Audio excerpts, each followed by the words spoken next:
नमस्कार, दिन भर की बड़ी खबरों में आपका स्वागत है। मैं हूं आंचल।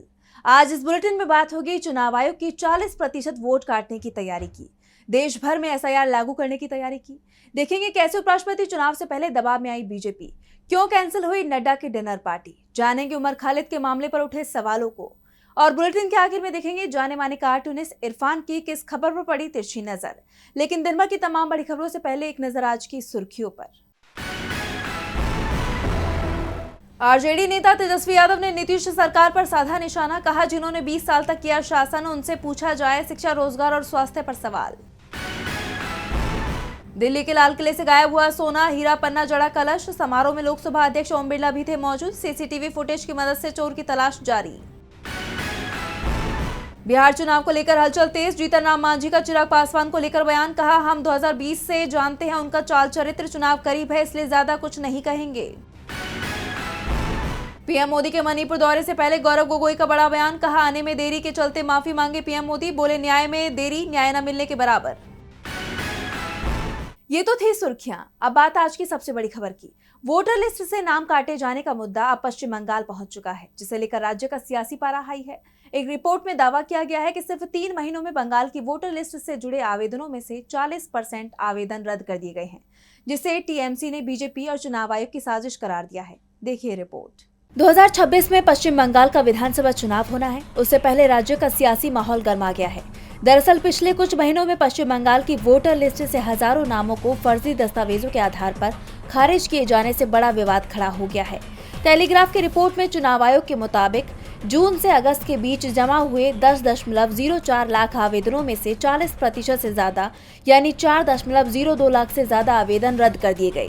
ये सामान्य 15% की दर से कहीं ज्यादा है, जिसने चुनाव आयोग की निष्पक्षता पर गंभीर सवाल खड़े कर दिए हैं। इसे टीएमसी ने चुनाव आयोग की बीजेपी के साथ मिलकर वोटर लिस्ट में हेरफेर करने की साजिश बताया है। सीएम ममता बनर्जी ने इसे बैकडोर एनआरसी की कोशिश बताया है, जिसका मकसद गरीब और हाशिए पर रहने वाले वोटरों को उनके वोटिंग अधिकार से वंचित करना है। सबसे ज्यादा आवेदन सीमावर्ती जिलों जैसे मुर्शिदाबाद, कूच बिहार और उत्तर दिनाजपुर में खारिज किए गए हैं, जहां आयोग के मुताबिक कथित रूप से अवैध अप्रवासियों की संख्या ज्यादा है। इतने बड़े पैमाने पर नाम खारिज होने से ये बहस और तेज हो गई है कि क्या चुनाव आयोग एक निष्पक्ष और स्वतंत्र संस्था के तौर पर काम कर रहा है या फिर वो सरकार के दबाव में रहकर एक पपेट की तरह काम कर रहा है। लेकिन एक बात तय मानी जा रही है कि बंगाल चुनाव से पहले ये विवाद अभी और तूल पकड़ेगा, जिससे बीजेपी और चुनाव आयोग दोनों की टेंशन बढ़नी तय मानी जा रही है। बंगाल बीजेपी पहले ही साफ कर चुकी है कि 1 करोड़ से ज्यादा लोगों के नाम एसआईआर में काटे जाएंगे और ये हाल पूरे देश का होने वाला है, क्योंकि चुनाव आयोग पूरे देश में एसआईआर शुरू करने की तैयारी में है। इसके लिए उसने सभी राज्यों के चुनाव आयुक्तों की बैठक बुलाई है। एक तरफ विपक्ष इस मुद्दे पर पहले ही मोर्चा खोले हुए है, तो वहीं दूसरी तरफ ये मुद्दा सुप्रीम कोर्ट में है। ऐसे में चुनाव आयोग की कोशिश पर सवाल उठ रहे हैं। स्पेशल इंटेंसिव रिवीजन यानी एसआईआर के मुद्दे पर विवाद छिड़ा हुआ है। एक तरफ ये मामला सुप्रीम कोर्ट में चल रहा है, तो वहीं दूसरी तरफ अब चुनाव आयोग एसआईआर को पूरे देश में लागू करने की तैयारी में है। इसे लेकर चुनाव आयोग ने सभी राज्यों के चुनाव आयुक्तों की दिल्ली में 10 सितंबर को बैठक बुलाई है। चुनाव आयोग के इस कदम ने कई सवाल खड़े कर दिए हैं, क्योंकि इंडिया गठबंधन का यह कहना है कि इस प्रक्रिया से चुनाव आयोग बीजेपी को फायदा पहुंचाना चाहता है। उसका यह भी आरोप है कि एसआईआर के बहाने वोटर लिस्ट में अपने फायदे के लिए जानबूझकर बदलाव किए जा सकते हैं। वहीं इसे लेकर चुनाव आयोग की मंशा पर भी सवाल उठ रहे हैं कि क्या यह फैसला वाकई चुनाव प्रक्रिया में पारदर्शिता के लिए लाया गया है या फिर इस फैसले की आड़ में कोई और ही खेल किया जा रहा है। 10 सितंबर को होने वाली इस बैठक में चुनाव आयोग सभी राज्यों से मौजूदा वोटरों की संख्या, पिछले एसआईआर के आंकड़े, डिजिटलाइजेशन की स्थिति और बीएलओ की नियुक्ति जैसे 10 अहम बिंदुओं पर जानकारी मांगेगा। गौर करने वाली बात यह है कि जहां विपक्षी दलों ने इसके खिलाफ पहले ही मोर्चा खोला हुआ है, तो वहीं अब पूरे देश में एसआईआर करवाने के मुद्दे के खिलाफ विपक्ष देशव्यापी हल्ला बोल सकता है, जिससे चुनाव आयोग और बीजेपी दोनों बुरी तरह से घिर सकते हैं। इससे पहले 8 सितंबर को सुप्रीम कोर्ट में इस मामले पर सुनवाई भी होनी है। ऐसे में सभी की निगाहें 8 और 10 सितंबर पर टिकी हुई हैं। चुनाव आयोग सवालों के घेरे में है, तो उपराष्ट्रपति चुनाव से पहले बीजेपी विपक्ष के दबाव में आ गई है। जहां एक तरफ विपक्ष के उम्मीदवार बी सुदर्शन रेड्डी लगातार अपनी जीत का दावा कर रहे हैं। उनका कहना है कि एनडीए के कई सांसद उनका समर्थन करने वाले हैं। इसके चलते बीजेपी के अंदर बेचैनी दिखाई दे रही है। इस बीच खबर आई है कि अमित शाह ने सपा सांसद से फोन पर बात की है। संकेत साफ है, राधाकृष्णन मुश्किल में है। तो क्या है पूरी खबर, जानेंगे इस रिपोर्ट में। भारतीय राजनीति में इन दिनों उपराष्ट्रपति चुनाव को लेकर गहमा गहमी का माहौल है। विपक्ष के उम्मीदवार बी सुदर्शन रेड्डी अपनी उम्मीदवारी को लेकर काफी आश्वस्त नजर आ रहे हैं और लगातार अपनी जीत का दावा कर रहे हैं। हाल ही में उन्होंने कहा था कि ये चुनाव वो ही जीतने वाले हैं। I said I'm 100% sure of winning this election. Are you satisfied or anything else to say? Yes, I'm winning this election.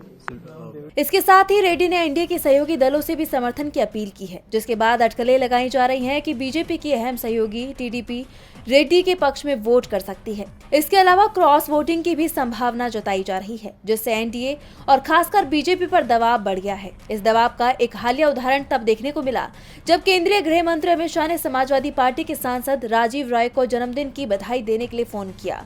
इस बातचीत का वीडियो सोशल मीडिया पर वायरल हो रहा है। गृह मंत्री जी बात करेंगे जी।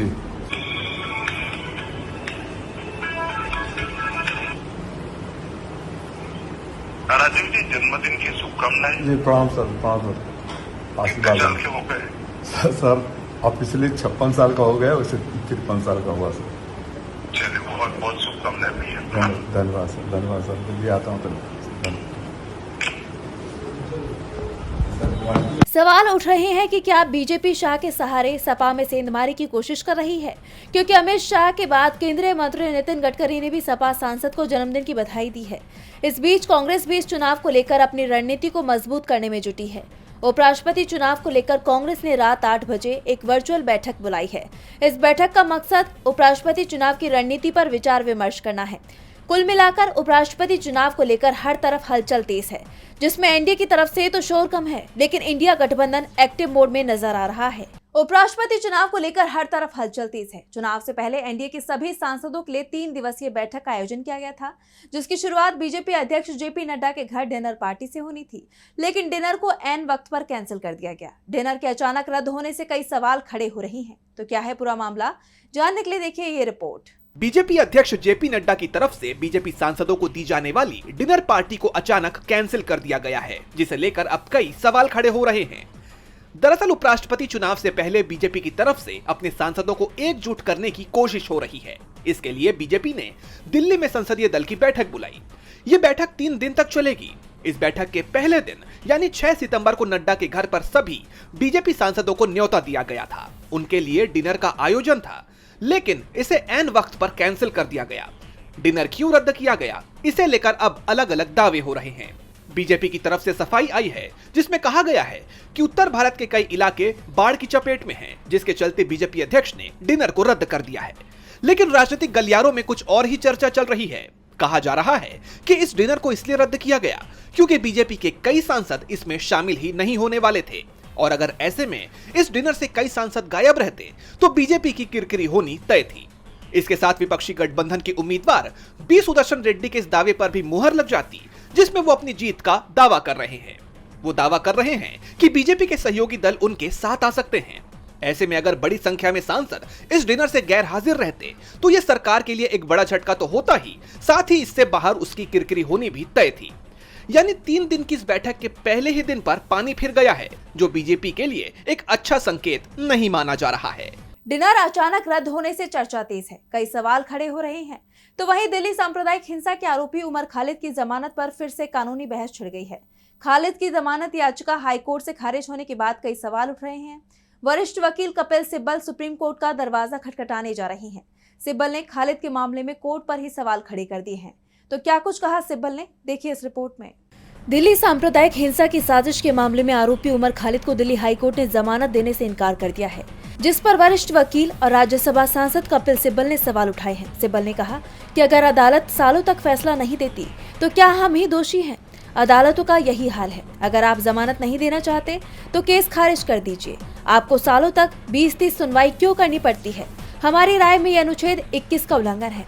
ये अन्याय नहीं होना चाहिए। अगर कोई भारत की अखंडता के लिए खतरा बनता है तो हम देश के साथ खड़े होंगे, उनके साथ नहीं, लेकिन हमें निर्दोषों के साथ खड़ा होना होगा।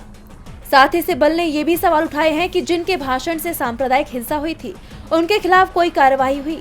उन्होंने आगे इस मामले को लेकर सुप्रीम कोर्ट का दरवाजा खटखटाने की बात भी कही है। सिब्बल ने कहा कि विरोध प्रदर्शन एक नागरिक का संवैधानिक अधिकार है। इसका मतलब ये नहीं कि एजेंसियां UAPA लगाकर लोगों को जेल भेज देंगी। सिब्बल ने खालिद के मामले की सुनवाई में हुई देरी पर भी सवाल उठाए। उन्होंने कहा, अगर कोई जज अचानक सुनवाई से हटने की बात कहे तो उसे अपने अलग होने का कारण बताना चाहिए। कोई न कोई वजह तो होगी ही, कोई खास बात तो होगी ही जो हमें नहीं पता। जिस व्यक्ति ने राहत के लिए अदालत का दरवाजा खटखटाया है उसे पता होना चाहिए कि कोई जज उसके मामले की सुनवाई क्यों नहीं कर रहा है। सिब्बल ने कहा कि खालिद ने ये भाषण मुंबई में दिया था और दंगों के समय वो दिल्ली में नहीं था। कोई प्रत्यक्ष प्रमाण नहीं है, फिर भी वो 5 साल जेल में बिता चुका है और उसे जमानत नहीं मिली है। सिब्बल ने बताया कि सुप्रीम कोर्ट ने बार बार कहा है कि जमानत के मामलों की जल्द से जल्द सुनवाई होनी चाहिए। फिर भी खालिद के हाईकोर्ट में दायर दूसरी अपील पर एक खंडपीठ ने लगभग 407 दिनों तक सुनवाई की। जब मामला दूसरी खंडपीठ के पास गया तो उसने भी सुनवाई करने से इनकार कर दिया। दरअसल दिल्ली में 2020 में हुए सांप्रदायिक टकराव के मामले में खालिद को गिरफ्तार किया गया था, तभी से वो जेल में बंद है। कोर्ट के फैसले में देरी पर सिब्बल भड़क उठे हैं तो बिहार चुनाव से पहले एनडीए में सीट बंटवारे को लेकर टकराव तेज हो गया है। पहले दावा किया जा रहा था कि चुनाव से 2 महीने पहले ही सीटों का बंटवारा हो जाएगा, लेकिन अब चुनाव के ऐलान में 1 महीने से भी कम का वक्त बचा है, पर बात बनती नहीं दिखाई दे रही है। बीजेपी के दूसरे सहयोगी तो पहले से ही नाराज दिखाई दे रहे थे, अब जेडीयू से भी टकराव शुरू हो गया है। तो क्या है पूरा मामला, जानने के लिए देखिए ये रिपोर्ट। बिहार चुनाव से पहले एनडीए में सब कुछ ठीक नहीं चल रहा है। ये खबर इन दिनों राजनीतिक गलियारों में खूब गरमाई हुई है। हाल ही में खबर आई थी कि एनडीए में सीट शेयरिंग लगभग फाइनल हो गई है, लेकिन अब जो खबर निकलकर सामने आई है उसने बीजेपी और जेडीयू के बीच की खींचतान को सबके सामने लाकर रख दिया है। बताया जा रहा है कि जेडीयू किसी भी हालत में बीजेपी से 1 सीट ज्यादा लेने की कोशिश में है और बस यहीं पर यह सीट शेयरिंग का पेंच फंस गया है। जेडीयू की दलील है कि जब लोकसभा चुनाव पीएम मोदी के चेहरे पर लड़ा गया था तब बीजेपी ने 17 और जेडीयू ने 16 सीटों पर चुनाव लड़ा था। अब विधानसभा चुनाव नीतीश कुमार के नेतृत्व में हो रहा है तो जेडीयू को अपर हैंड मिलना चाहिए, लेकिन इसके पीछे जेडीयू की मंशा ये है कि इससे न सिर्फ नीतीश कुमार पावरफुल नजर आएंगे, बल्कि अगर एनडीए की जीत भी होती है तो जेडीयू बीजेपी पर यह दबाव बनाने की कोशिश कर सकती है कि फिर से नीतीश कुमार को ही सीएम बनाया जाए। जेडीयू की ये 1 सीट ज्यादा वाली चिंता इसलिए भी स्वाभाविक है क्योंकि अभी तक एनडीए में सीएम फेस को लेकर कोई भी नाम फाइनल नहीं हुआ है, जिससे नीतीश कुमार को डर है कि कहीं उनका भी हाल एकनाथ शिंदे जैसा ना हो जाए। वहीं नीतीश कुमार ये बखूबी जानते हैं कि बीजेपी जिन दूसरी क्षेत्रीय पार्टियों से हाथ मिलाती है उनका ग्राफ ढलान की ओर जाने लगता है। ऐसे में जेडीयू इस बार कोई रिस्क नहीं लेना चाहेगी। ऐसे में ये देखना दिलचस्प होगा कि सीट शेयरिंग की खींचतान में जेडीयू को यह +1 मिलता है या नहीं। एनडीए में टकराव दिखाई दे रहा है तो भारत और अमेरिका के रिश्तों में भी तनाव बना हुआ है। बीते कुछ वक्त से डोनाल्ड ट्रंप ऐसे बयान दे रहे हैं जो चर्चा का विषय बन जा रही हैं और अब 24 घंटे के अंदर उनके भारत को लेकर 2 अलग अलग बयान सामने आए हैं।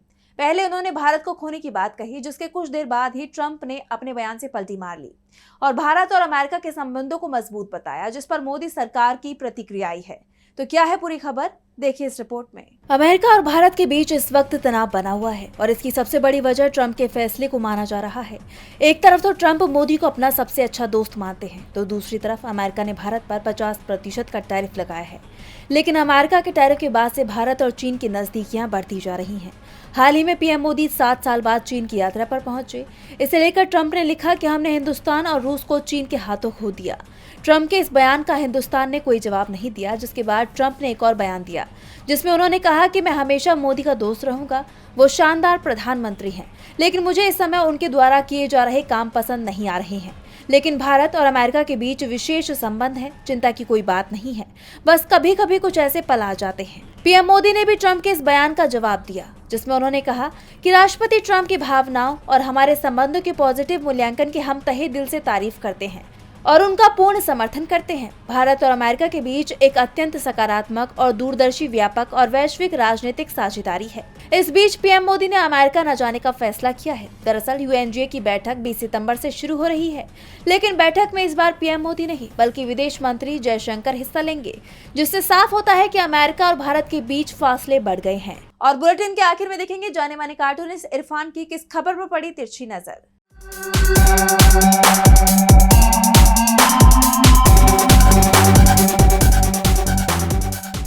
तू डाल डाल मैं पात पात, यही सब कुछ चल रहा है आजकल प्रेसिडेंट डोनाल्ड ट्रंप और भारत के प्रधानमंत्री नरेंद्र मोदी के बीच। अभी किसी तरह से तो हमारे प्रधानमंत्री नरेंद्र मोदी चीन और रूस के साथ में अपनी ट्यूनिंग कर आए हैं।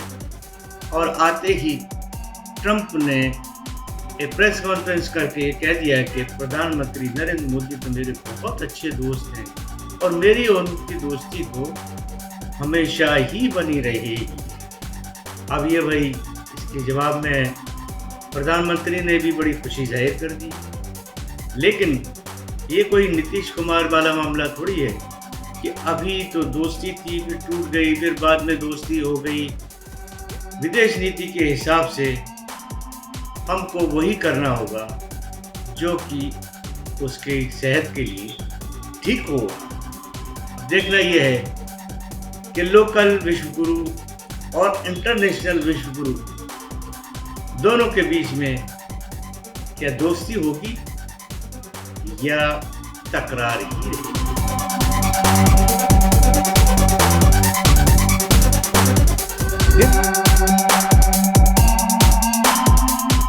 बहुत बहुत शुक्रिया इरफान जी। तो आज इस बुलेटिन में बस इतना ही। आप देखते रहिए डीबी लाइव। नमस्कार।